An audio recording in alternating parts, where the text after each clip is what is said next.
Green top নিউজে স্বাগত। আপনাদের সঙ্গে আছি সৈয়দা রিমি।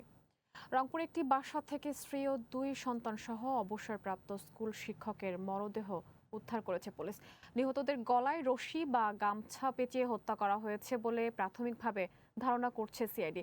এই ঘটনায় এলাকা জুড়ে চরম আতঙ্ক ও চাঞ্চল্য সৃষ্টি হয়েছে। রংপুর প্রতিনিধি জুলফিকার জুয়েলের প্রতিবেদন জানাচ্ছেন কামরুল হাসান।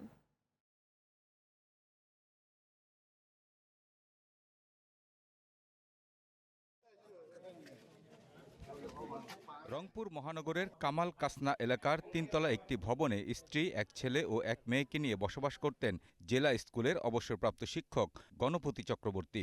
কয়েকদিন থেকেই ভবনের ফটকটি বাইরে থেকে তালা দেওয়া ছিল। শনিবার রাত 8:30টার দিকে বাসা থেকে দুর্গন্ধ বের হতে থাকায় সন্দেহ হয় স্থানীয়দের। থানায় খবর দিলে পুলিশ এসে দরজা ভেঙে 4 জনের মরদেহ উদ্ধার করে। উনি এত ঠান্ডা স্বভাবের লোক, কারোর সঙ্গে জোর করে কথা বলে না। জেলা স্কুলের টিচার একজন, গত ডিসেম্বরে উনি রিটায়ার্ড করছে।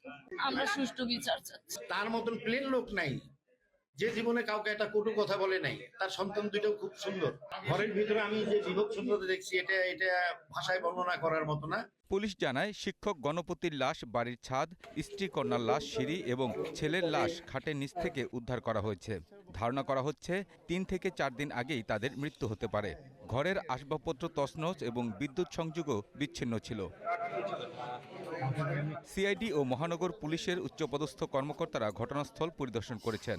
এটি ডাকাতি নাকি এর অন্য কোনো কারণ রয়েছে তা খতিয়ে দেখছে পুলিশ। মানে আসবাবপত্র যেগুলোতে আমরা সাধারণত টাকা পয়সা বা গহনাপত্র রাখি, সমস্ত কিছুই তারা ভেঙে ফেলছে।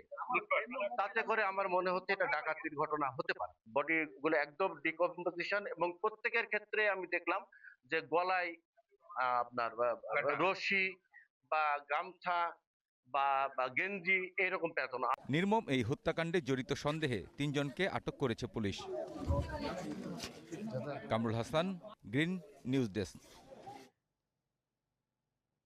গার্ড অব অনার দিয়ে রাষ্ট্রপতি মির্জা ফখরুল ইসলাম আলমগীরকে বরণ করেছে প্রেসিডেন্ট গার্ড রেজিমেন্ট। বেলা 11টার দিকে বঙ্গভবনে পৌঁছালে নির্ধারিত প্রটোকল অনুযায়ী অভ্যর্থনা জানানো হয় তাকে। এরপর গার্ড অব অনারের আনুষ্ঠানিকতা অনুষ্ঠিত হয়। রাষ্ট্রপতি হিসেবে বঙ্গভবনে তার নিয়মিত দাপ্তরিক কার্যক্রমও আজ থেকে শুরু হয়েছে। দীর্ঘ ৩৫ বছর পর গত ২০ আগস্ট জাতীয় সংসদে সরাসরি ভোটে দেশের ২৩তম রাষ্ট্রপতি নির্বাচিত হন মির্জা ফখরুল ইসলাম আলমগীর।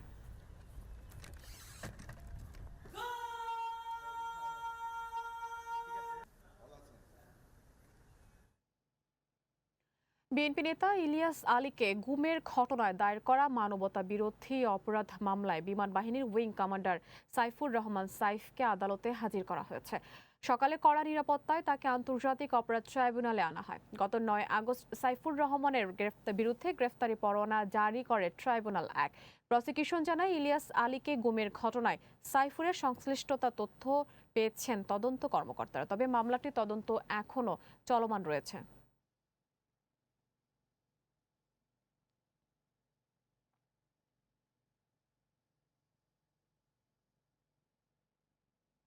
দেশের বিভিন্ন হাসপাতালে বাড়ছে ডেঙ্গু রোগীর সংখ্যা। এতে সেবা দিতে হিমশিম খাচ্ছে চিকিৎসক ও নার্সরা।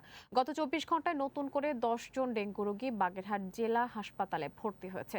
এ নিয়ে মোট ৬৯ জন রোগী চিকিৎসা নিচ্ছে। হাসপাতাল কর্তৃপক্ষ বলছে, শয্যার চেয়ে রোগীর সংখ্যা প্রায় দ্বিগুণ, তাই সেবা দিতে বেগ পেতে হচ্ছে। বরগুনাতেও ডেঙ্গু রোগীর সংখ্যা বাড়ছে। হাসপাতালে প্রতিদিনই ছুটে আসছে নতুন নতুন রোগী। টাঙ্গাইলের ঘাটাইল উপজেলা স্বাস্থ্য কমপ্লেক্সে গত কয়েকদিনে একসঙ্গে ৩০ থেকে ৪০ জন ডেঙ্গু রোগী ভর্তি হয়েছে। মাত্র ১.৫ দিনে ম্যাকাই টেস্টে বাংলাদেশ ইনিংস ও ৫১ রানের বিশাল ব্যবধানে হারিয়ে সিরিজ ড্র করল অস্ট্রেলিয়া। দর্শক, ম্যাকাই টেস্টের খুঁটিনাটি আলোচনা করতে বার্তা কক্ষ থেকে সরাসরি যুক্ত হচ্ছেন সহকর্মী মাজিদুল ইসলাম মাসুদ।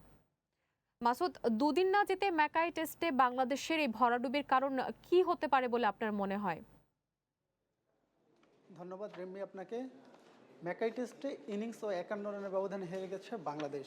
ফলে ১-১ সমতায় শেষ হয়েছে বাংলাদেশের অস্ট্রেলিয়া সফর। ২৩ বছর পর বাংলাদেশ অস্ট্রেলিয়া সফরে গিয়ে ডারউইন টেস্টে অস্ট্রেলিয়াকে ১১ সেশনের মধ্যে ১১ সেশনে ডমিনেট করে হারিয়েছিল। ফলে বাংলাদেশের সামনে সুযোগ সৃষ্টি হয়েছিল যে অস্ট্রেলিয়ার মাটিতে প্রথমবারের মতো টেস্ট সিরিজ জেতার, যা করতে পারেনি এর আগে এশিয়ার কোনো দল। পাকিস্তান সবশেষ 1995 সালে অস্ট্রেলিয়ার মাটিতে টেস্ট জিতেছিল, শ্রীলঙ্কা কখনোই টেস্ট জিতে পারেনি অজিদের মাটিতে। ভারত যদিও নিয়মিতই টেস্ট জিতে, তবে বাংলাদেশের প্রেক্ষাপটে বাংলাদেশের ওই জয়টা ছিল অনেক বড়। ফলে ম্যাকাই টেস্টে টাইগারদের প্রতি আগ্রহ সৃষ্টি হয়েছিল বেশি, কিন্তু সেইটার প্রতিদান দিতে পারেনি নাজমুল হোসেন শান্তর দল। দলীয় পারফরমেন্স বাদ দিলে যদি আমরা দেখি যে বাংলাদেশের কিছু ব্যক্তিগত পারফরমেন্স নিয়ে আলোচনা করা যেতে পারে। ম্যাকাই টেস্টে এক ইনিংসে 7 উইকেট শিকার করেছেন শরীফুল ইসলাম, যা বাংলাদেশের বাহাতি পেস বোলারদের মধ্যেই আর কি সবচেয়ে সেরা বোলিং ফিগার। এর আগে 2008 সালে দক্ষিণ আফ্রিকার বিপক্ষে 6 উইকেট নিয়ে সেরা ছিলেন সাদাত হোসেন রাজীব। বাহাতি বোলারদের মধ্যে যদি আমরা দেখতে যাই, তাহলে বিদেশের মাটিতে শরীফুল ইসলামের বোলিং ফিগারটাই সেরা।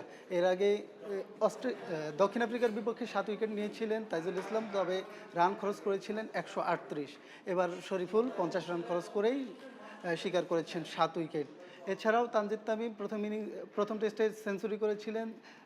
অস্ট্রেলিয়ার মাটিতে যে কোনো ব্যাটারের সেঞ্চুরি করার স্বপ্ন থাকে, সেই স্বপ্নটা পূরণ করেছেন। তবে দ্বিতীয় টেস্টে বাংলাদেশের ব্যাটাররা কিন্তু খুব একটা ভালো করতে পারেনি। 2 দিনের মধ্যেই বাংলাদেশ টেস্টটা হেরে গেছে। টেস্ট ক্রিকেটের ইতিহাসে এটি 28তম ম্যাচ, যেটা 2 দিনের মধ্যেই শেষ হয়ে গেছে। আর বাংলাদেশ 2 দিনে টেস্ট হারলো প্রথমবারের মতো। এই ছিল আমার কাছে সবশেষ।